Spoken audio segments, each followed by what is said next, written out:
ጥላሁን ክቡራን የዚህ ጉባኤ ታዳሚዎች እንደምን አደራችሁ? እንደምን ቆያችሁ? ደጉ አባት እግዚአብሔር ቤተክርስቲያን መከራ በበዛባት በየሰፈሩ በየቦቱ የኛና የግል ልናደርጋት በምንፈልግበት በዚህ ክፉ ዘመን የቤተክርስቲያኒቱን አንድነት በሚገልጥ መልኩ ቤተክርስቲያን አንዲት መሆኗን በእርግጥም የሚያሳይ አንድ ድንቅ መጽሐፍ ሊሆን የሚችል ግን መተዳደሪያ ደንብ ይህንን ዛሬ በይፋ በአዋጅ እንድንመርቅ እንድናይ ሀሳብ እንድንሰጥ እድል ስለሰጠን አባታችን እግዚአብሔር ስሙ የተመሰገነ ይሁን። ከኔ በፊት ብዙ ተናጋሪዎች አሉ። አስበው ተዘጋጅተው የተናገሩ እንደሆነ አስባለሁ። እኔ ድንገት ነው እየተናገርኩ ያለሁት። ግን ቅድም መምህራችን መጋቤ መክብብ የጠቀሱት አንድ የመጽሐፍ ቅዱስ ጥቅስ አለ። እዛ ቅዱስ ጳውሎስ ለቆሮንቶሳውያን ከላከው መልእክቱ ነው። አንደኛ ቆሮንቶስ ምዕራፍ 14 ቁጥር 40 ላይ መግቢያውን ጠቅሰውታል። ሁሉ በአግባብና በስርዓት ይሁን። እንደምታውቁት የቤተክርስቲያን አገልግሎት የተለካ የተመጠነ የተሰፈረ ውበት ያለው እጅግ መሳጭ የሚደንቅ በነፍስ የሚገለገል አገልግሎት ነው።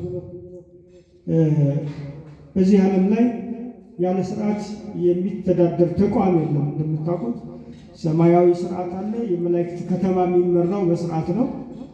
እንዲሁ ደግሞ ምድራውያን ካህናት፣ ምድራውያን ሰዎች የሚመሩት ተቋማቸውን በስርዓትና በአግባብ እንዲያ ሲሆን መሪውም አይሰለችም፣ ተመሪውም አይጎረብጠው።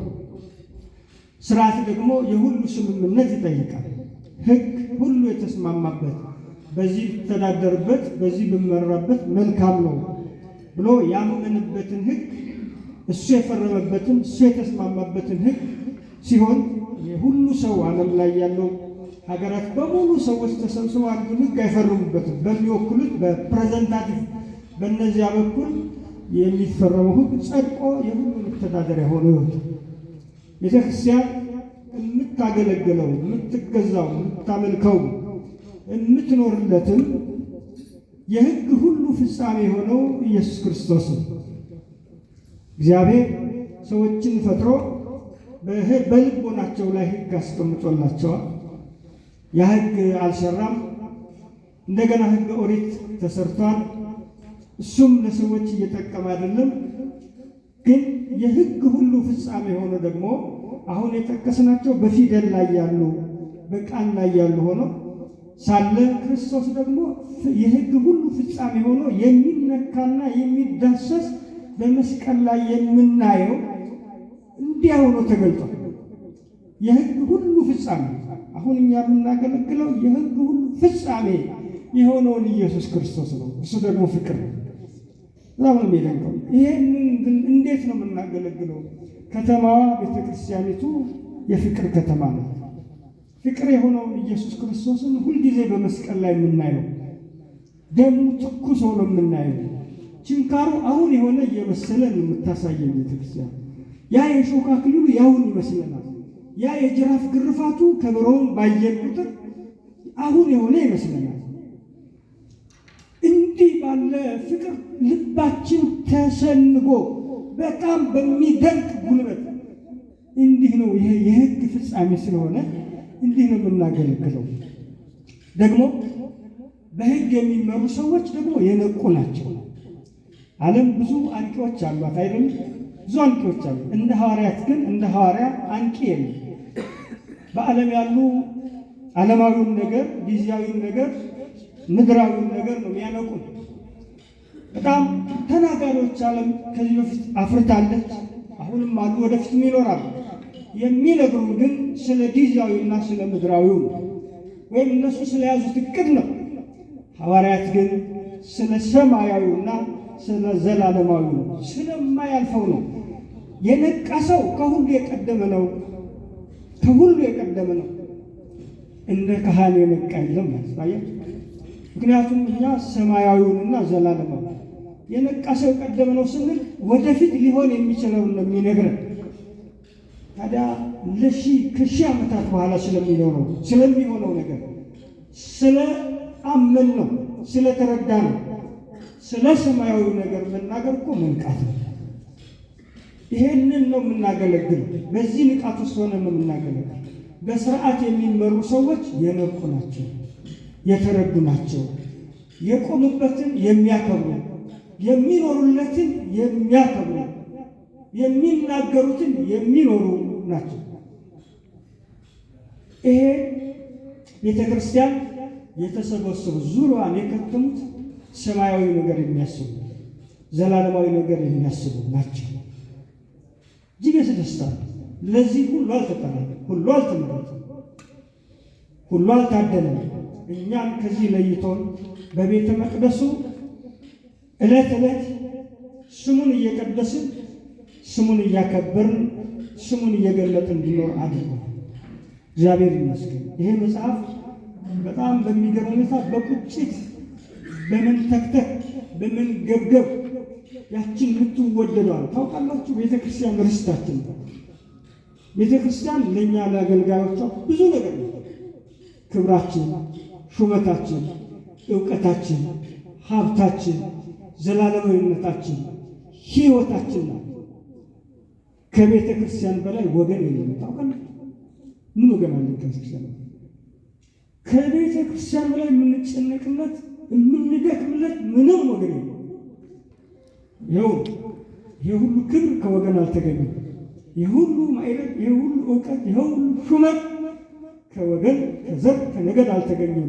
ከቤተ ክርስቲያን የተገኘ የምንቆመው የምንኖረውም ለቤተ ክርስቲያን ከኖር ድሉን ካገኘ ለቤተ ክርስቲያን። በዚህ ቁጭት ክቡር መልአከ አርያም በጣም ተጨንቀው በሽሽት እንዲህ ይሆንላት ቤተክርስቲያን፣ እንዲህ ይደረግላት ቤተክርስቲያን ብለው የሚያልሙትን በጣም የሚገርም ሰልፍ ሰርተው የሚገርም አሰላለፍ ሰርተው የቤተክርስቲያን አገልጋዮች እንዲህ አይነት መልክ ሊኖራቸው ይገባል። አገልግሎቱ ሁሉ በስርዓት እንዲሆን፣ ሁሉ በአግባብ እንዲሆን ሰርተው ኪዳኑ፣ ቅዳሴው፣ ማህሌቱ፣ የአውደ ምሕረቱ፣ የስብከተ ወንጌል አገልግሎቱ እንደው ሌላው በጣም መሰረታዊ ነገር ነው። ሌላው ተምስል እንደ ተራ ነገር ቆጥሬው አይደለም። የክርስትና ቤቱ ሳይቀር ብቻ ሰዎች ከዲቁና ወደ ዲቁና ለመምጣት የዲቁና ማዕረግን የሚያገኙበትን ነገር መስፈርት እዚህ ተሰጥቶ ደብዳቤ የሚጽፈውኛል በወዳጅነት የማይሰራ ስለሆነ ይጻፋል። ለመጻፍ ግን እነዚህን አሟልተሃል ተብሎ ይጠይቃል። ቅድም የክብር ቅስና የክብር ዲቁና ለካባው ብቻ ሳይሆን ቤተክርስቲያን ቅዳሴ ቢታገሉባት መሸፈን በማይቻልበት መልኩ ቅስና አድካሚ ነው። እሱ መቅረት ስለሆነ ስለዚህ ወደ ክህነት ወደ ቅስናው ማዕረግ ደግሞ ሲመጡ ምን ለቅስና የሚያበቃውን ሙያ አጥንተሃል። በጣም ይገርም። ይሄ ነው ስስት። ከነገሌ በምን አንሳለሁ በሚል ሳይሆን እኔ ከነንተና በምን አንሼ ነው በሚል ምንድነው የውድድር ስሜት ሳይሆን በቅቻ ለዚህ አገልግሎት ይገባለሁ፣ ልከኛ ነኝ ወይ፣ ክብሯን እገልጣለሁ፣ የቤተ ክርስቲያን አላዋረዳትም፣ አላሳፍርም ሊቃውንቱ በሚል መልኩ እንዲዘጋጅ ይሄ በስስት የተዘጋጀ ነው ያለው። ስለዚህ እጅግ በጣም የሚደንቅ ነው። እግዚአብሔር ይክበር ይመስገን። ለቤተ ክርስቲያን የሚቆጭ ሰው አስፈልጋል። አሁን መልአከ አርያም የሰሩት የራሳቸውን ቁጭት በእኛ ላይ ማጋባት ነው የፈለጉት፣ ማስተላለፍ እንዲሰማ፣ የተሰማቸው እንዲሰማ፣ ያመማቸው እንዲያምን፣ ያዘኑበት ሐዘን እንዲሰማ ማስተላለፍ ነው የተፈለገው። እኔ አስቻልኩ ረም ነው የሰጡት።